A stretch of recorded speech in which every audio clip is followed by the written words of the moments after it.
Hello and welcome to the Hoover Institution's 2014 Spring Retreat. I'm Chris Dower, Hoover's Director of Marketing and Strategic Communications. Our speaker in this podcast is NIALL Ferguson, a Senior Fellow at the Hoover Institution and the Lawrence A. Tisch Professor of History at Harvard University. The title of his talk is The Great Degeneration, How Institutions Decay and Economies Die. And it was recorded on May 6th, 2014. Well, thank you very much indeed, Stephen. It's always tricky to follow Eddie Lazier. What do you say when he's said it all? What I'm going to try and do is to offer you some insights from my cheerfully titled new book. It's a huge pleasure to be back at Hoover.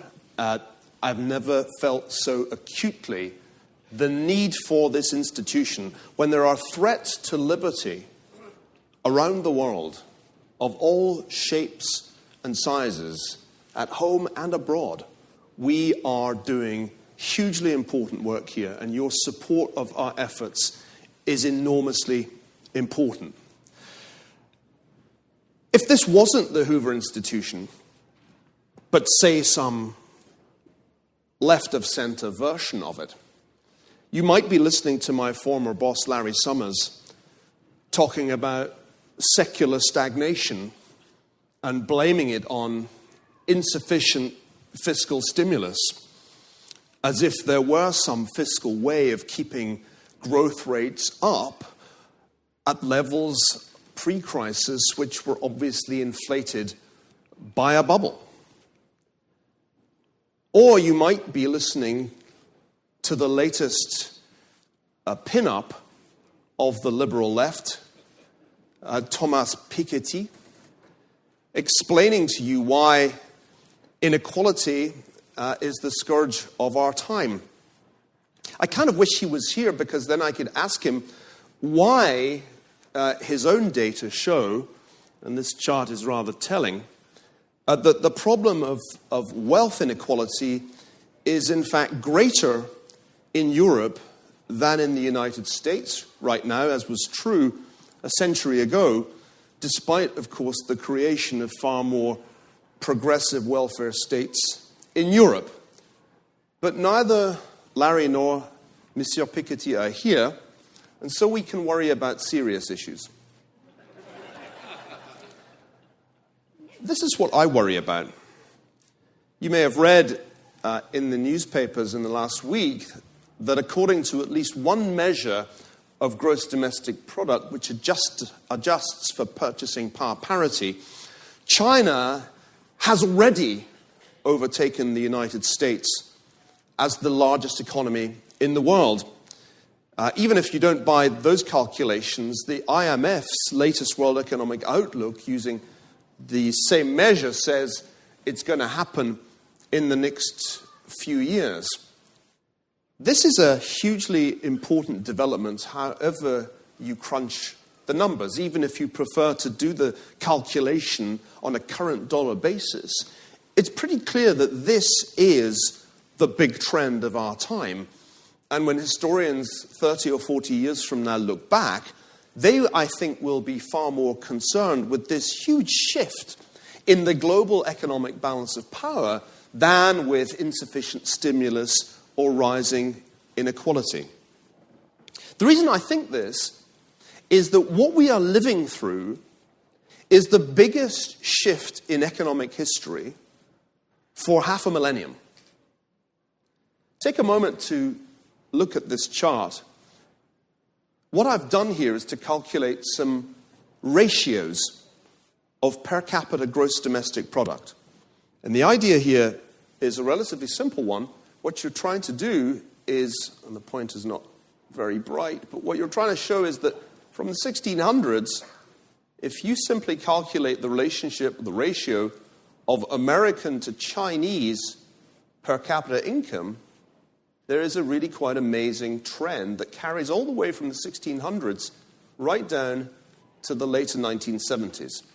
In 1978, which is the beginning of the era of economic reform in China, by this measure, the average American was 22 times richer than the average Chinese. That was what has been called the Great Divergence. It's the single most important information you need to know about economic history. That's the economic history story, and it's not just a US-China story. It's essentially a West-East story. Over 500 years, Westerners got much richer and healthier and more powerful than Easterners. In our lifetime, as the chart shows you, that has changed. And with dramatic speed, economic history has changed direction. So that the average American is no longer 22 times richer than the average Chinese. She's actually 5 times richer. And if you look ahead, as the OECD did in a recent study, to the middle of this century, that ratio is going to fall, according to the best projections we have, below 2 to 1. So this is a great re-convergence in economic terms. And of course, those per capita data are only telling you a part of the story. On present trends, by the 2050s, the Chinese economy will not just be the largest economy in the world, it will be by far the largest economy in the world. Over the last few years, I've spent a lot of time thinking about why this is happening.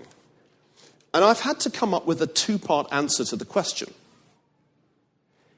Development economists can tell you a story about why the East has caught up with the West in terms of improved institutions. And broadly speaking, a lot of work in development economics is about how relatively poor countries get richer by improving their institutions. In particular, making market institutions more powerful in their economies. That's really the core of the Chinese economic miracle.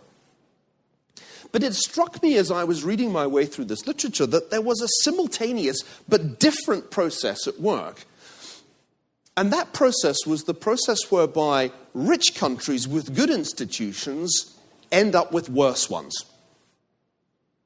I'm all in favor of the process number 1, whereby poor countries get richer by improving their institutions. But I am not in favor of process number 2, whereby rich countries get poorer by making their institutions worse.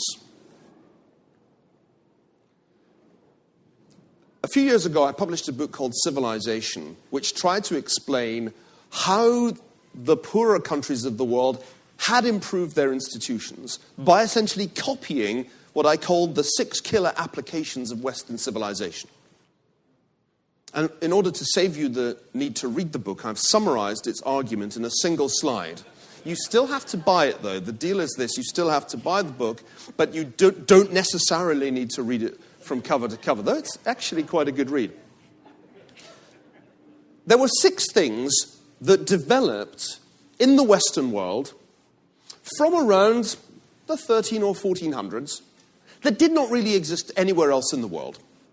And it was their development that made the West much richer than the rest, beginning in Western Europe and then gathering momentum when West Europeans settled in places like North America. The idea that competition is legitimate and power should not be monopolized economically or politically was killer app number 1. The scientific revolution, the notion that we should use the experimental method to try to understand the natural world systematically, again, was a Western innovation. The notion that the rule of law should be based on private property rights was one other crucial Western innovation. The modern medicine that doubled life expectancy arose almost entirely in the West. The idea of the consumer society, the notion that we should all have more than one set of clothes, indeed we can have as many as we can stuff into a wardrobe, was a Western innovation. By the way, without a consumer society, there is no point in having all the productivity gains that we associate with the Industrial Revolution and afterwards. Finally, the work ethic. 100 years ago, Max Weber thought still that the work ethic was exclusive not just to the West, but to a particular part of the West, the Protestant north of Europe and north of America. What has happened, and in the case of countries like China, it's happened relatively recently, is that the rest of the world has finally downloaded the killer applications of Western civilization. Because it turns out that they were open source, it wasn't difficult to copy them, and those non-Western societies that have copied them most faithfully have achieved the most rapid growth. Japan was the first to do this, and it was followed by quite a few other East Asian societies before the notion of copying Western institutions finally took hold in the biggest of them all, in China. Process number one, that process whereby the rest of the world acquires better institutions, is, as I said, a cause for celebration. But process number two, what I've called the Great Degeneration, the process whereby sophisticated and advanced societies like the United States get worse institutions, is a cause for alarm. And the argument of the Great Degeneration is a very simple one. The argument is that there are four distinct ways in which our institutions are degenerating. One, and Eddie already alluded to this, there's a fundamental breakdown of the contract between the generations. Two, we are in the grip of a pathology of excessively complex regulation. Three, the rule of law has given way to the rule of lawyers. And four, our civil society, which used to be the envy of the world, is itself in a state of rapid decay. Now, you've been listening to a great many monologues in the last couple of days, and I want to leave time for discussion as well as time for you to stagger out of this tent into the sunshine to recover. So I'm going to rattle through these 4 points, then tell you some good news, and then give you the sting in the tail. How does that sound?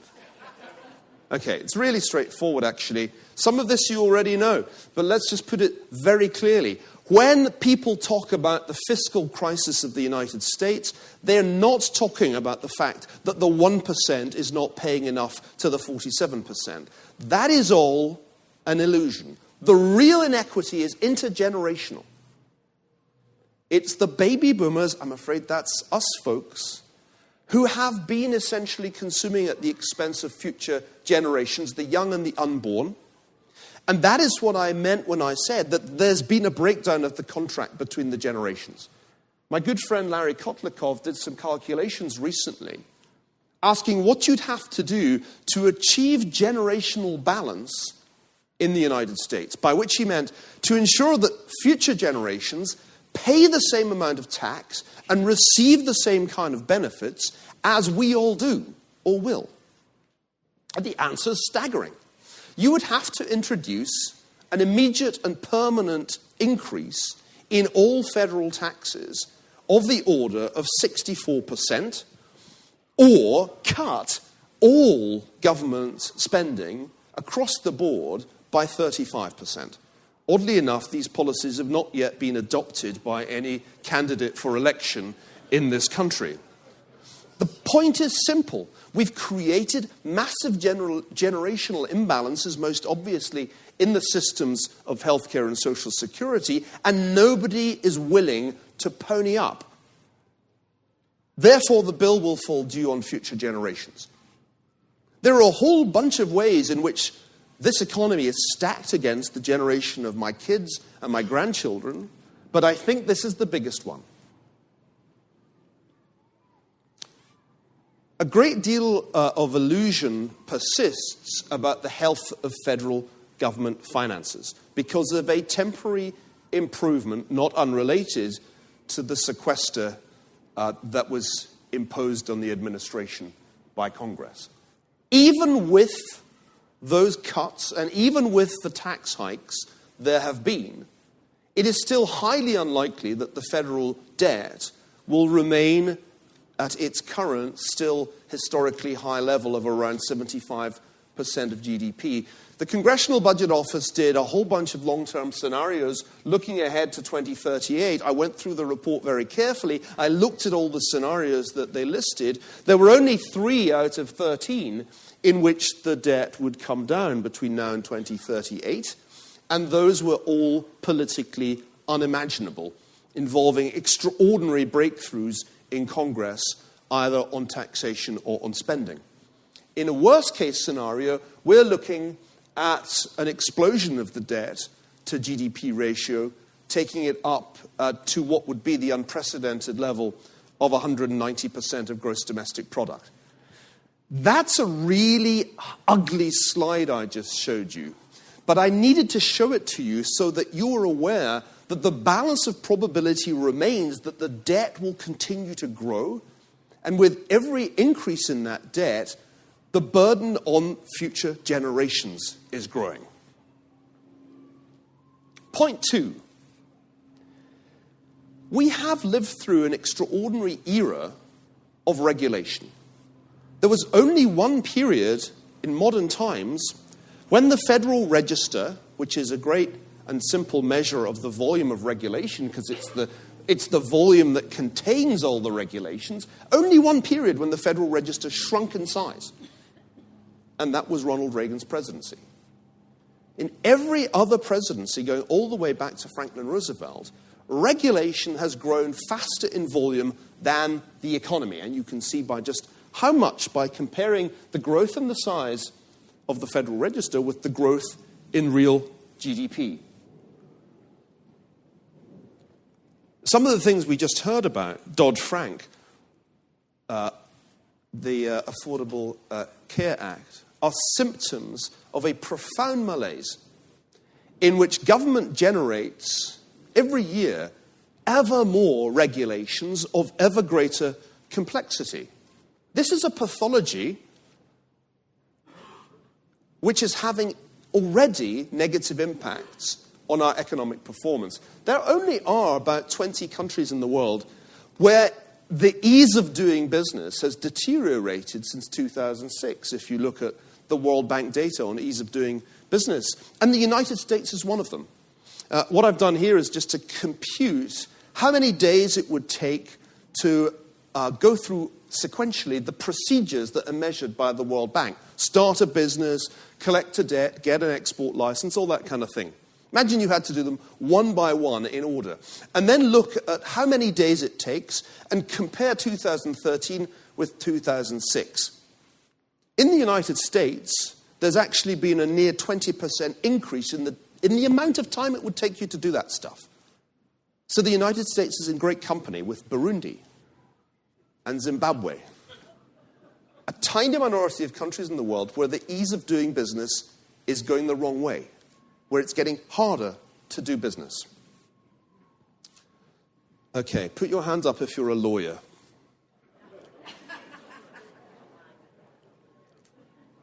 This is the usual way in which people answer that question.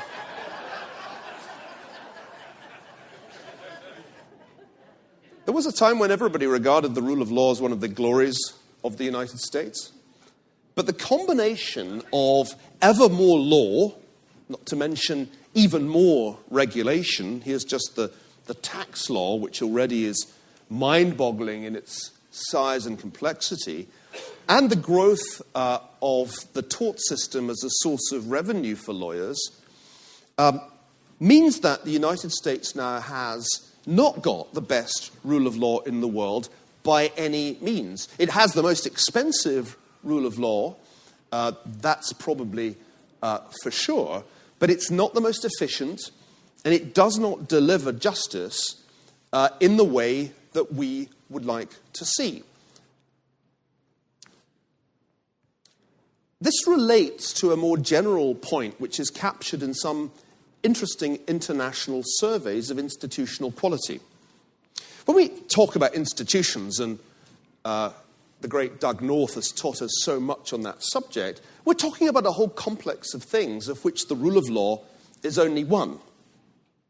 In my experience, many Americans still assume that they have the best institutions in the world. In fact, when I first tried to present some of this evidence in front of a congressional committee, the ranking Democrat on the committee, who waited until my oral testimony was over before he arrived, insisted, we're number one. But actually, the United States is not number one in any of the global rankings of institutional quality. Nowhere close. And let me illustrate the point by taking some data from the World Economic Forum's Global Competitiveness Index. What you have here is just over 20 different measures of institutional quality, going down from the protection of private property rights to the reliability of the police, corporate ethics. The top country is listed here in this column. It's Finland, New Zealand, Singapore, not the United States, you'll notice. Oh, I've been given a lightsaber. Stand back. Oh. Eat your heart out, Darth Vader. So the USA score is here, the USA rank is here, and the US is actually only in the top 10 in one out of the 22 categories. Hong Kong beats the United States in every single category of institutional quality. So we have to face the fact that institutionally, we're not number one. Nowhere close. Because our institutions are deteriorating. Not only are our institutions deteriorating, but almost as a corollary of that, civic society or civil society is declining. What do I mean by civil society? Well, things like this. We weren't brought together by government. We came together voluntarily because we share common goals and values. Such institutions as the Hoover Institution used to do most of the heavy lifting in American society. When Tocqueville visited the United States in the 1830s, that was his big takeaway. Wow, Americans do everything themselves. For every single problem, they have an association, some kind of institution that they set up themselves. They're not like Frenchmen who expect the government to do everything. Sadly, it's no longer true. Putnam's book, Bowling Alone, pointed to the collapse of voluntary associations in the United States in our generation. Since he published it, that trend has only continued. And you can see in this list of the different kinds of voluntary associations that we can document, the charitable, professional, environmental, and so on, that there's continued contraction and smaller percentages of Americans involve themselves in these different voluntary associations.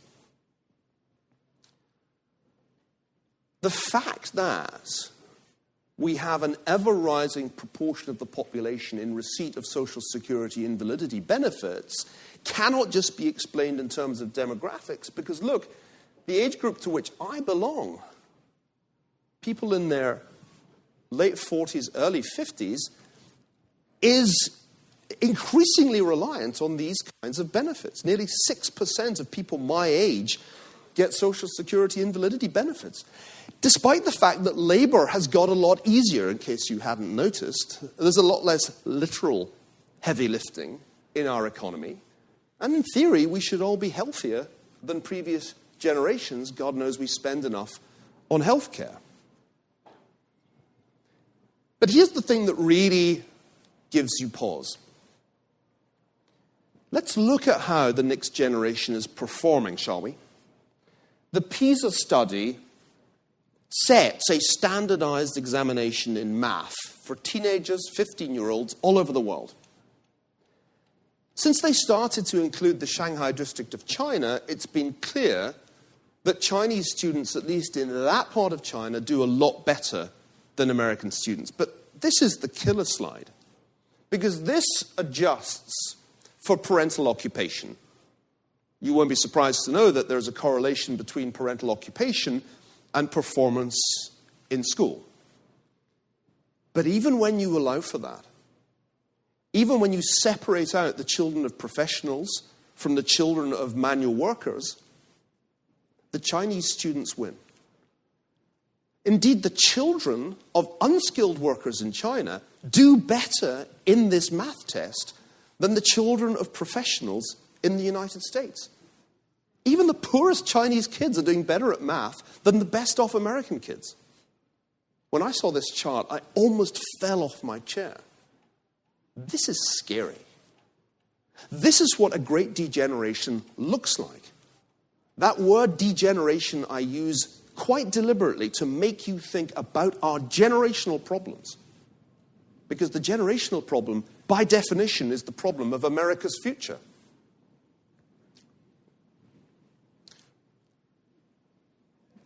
I promised you some good news. You can get Starbucks in the Forbidden City, and China is not necessarily a problem-free zone. Let me tell you about China's 6 killer viruses, very briefly. Their demographics are worse than ours. They're aging faster. Their financial system is now more leveraged than ours was in 2007, just looking at credit as a percentage of gross domestic product. Their financial system may be on the brink of a crisis. There was a bank run just a few weeks ago. I suspect we may see more of those. And they are a long way from having anything resembling the rule of law. By any measure, that's the killer app that China has not yet downloaded. We all know about their air pollution problem. It's not the world's worst. That would be Mongolia, in case you're planning a trip there. But a really interesting problem that gets discussed much less than it should is their rising energy dependence.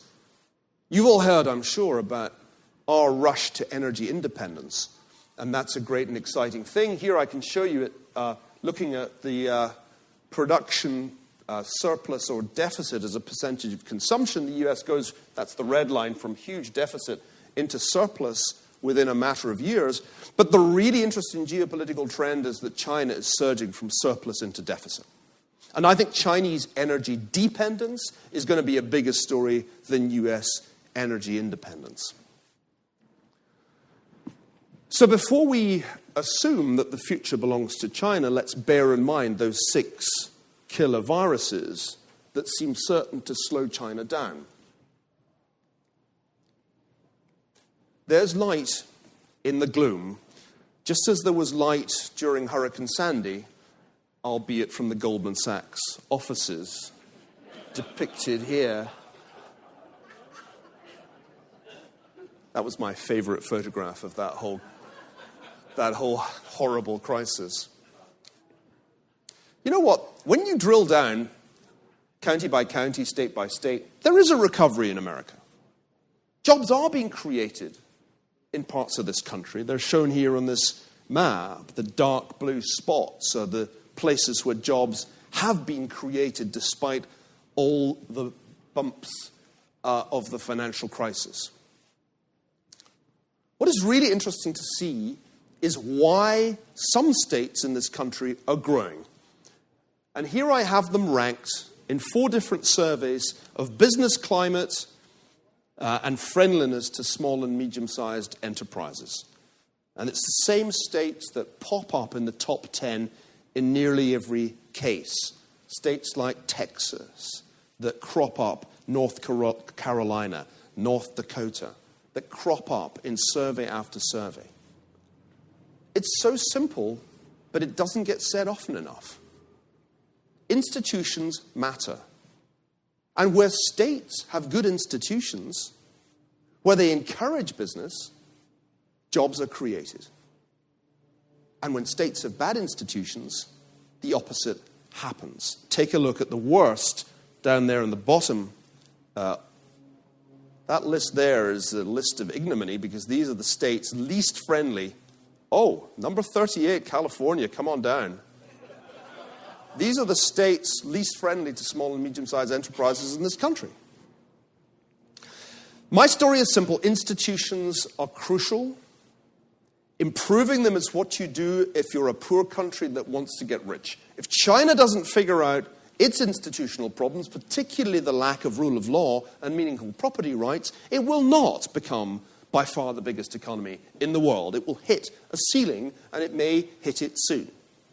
But by the same token, if we are complacent about our institutions, if we allow our liberties to be quietly eroded by the fiscal burden sharing, or rather burden passing between the generations, by excessively complex regulation that strangles enterprise, by dysfunctional system of law that encourages frivolous lawsuits that are a kind of extortion racket, and if we allow our civic society to fade away and let the state take on all responsibilities, then we will not deserve to be number one again.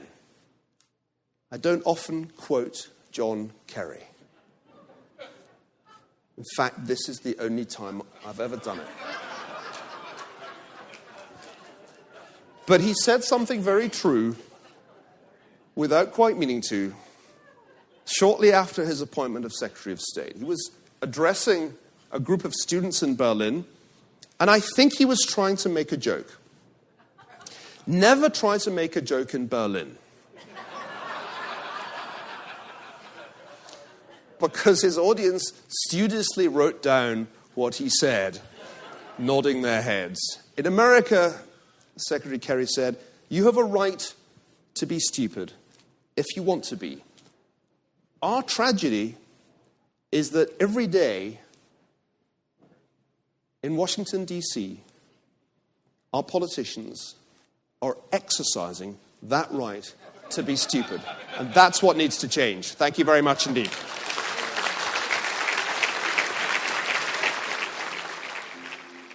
I'm Chris Dower for the Hoover Institution. Thanks for listening. For more information about the Hoover Institution, please visit hoover.org.